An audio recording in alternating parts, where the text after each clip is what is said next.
တွားပြန်ဘတ်40တာကောင်းချပြီးတော့နှခေါင်းတုံးစီဒီကိုဘလို့တွားတယ်လဲဆိုတာကိုဒီဗီဒီယိုမှာအစအဆုံးကြည့်ပေးလိုက်ပါနော်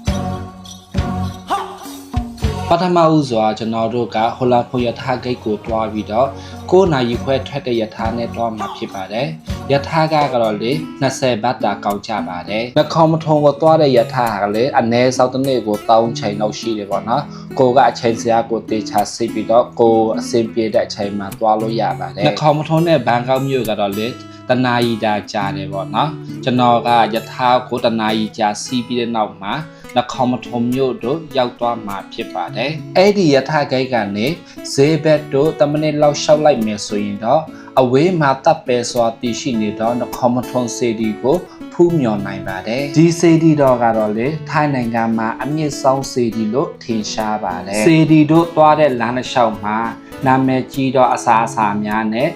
လဲထွက်အစားအစာများကိုတွေ့ရှိနိုင်မှာဖြစ်ပါတယ်ရထားဂိတ်ကနေစေဒီတော်တို့10မိနစ်လောက်လမ်းလျှောက်သွားရမှာဖြစ်ပါတယ်ဒီစေဒီတော်ကတော့တီရိအလင်္ကာဘိတုကာလက်ရာကိုအခြေခံထားပြီးတော့ခေါင်းလောင်းပုံစံဖြစ်တည်ဆောက်ထားတာကိုတွေ့မြင်နိုင်ပါတယ်ဒီစေဒီတော်တို့စတက်ချင်းမှာပဲကြီးမားတော့ရတော်မူဖျားကိုဖူးမြင်နိုင်ပါတယ်ပါရဝေါရဲ့ပတ်လည်မှာစင်တူတော်များပန်းချံတွေနဲ့ဝန်းရံထားတာကိုတွေ့မြင်နိုင်ပါတယ်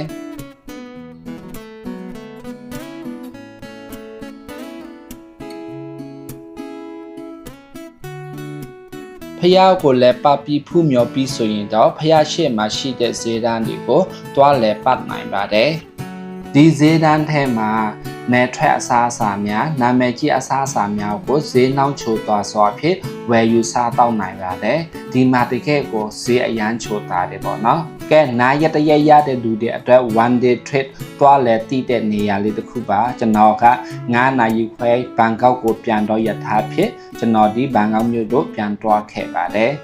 ကဲတငယ်ချင်းတို့ရဲ့နှခေါင်းပထုံဖျားကိုဖူးမြော်ခြင်းမယ်ဆိုရင်တော့ကျွန်တော်သွားတဲ့နည်းဖြစ်သွားကြည့်လိုက်ပါတကယ်ကိုအဆင်ပြေပါတယ်ကဲဒီနေ့ဒီလောက်ထိပါပဲအားလုံးကိုချစ်စွတင်ပါတယ်ဘိုင်ဘိုင်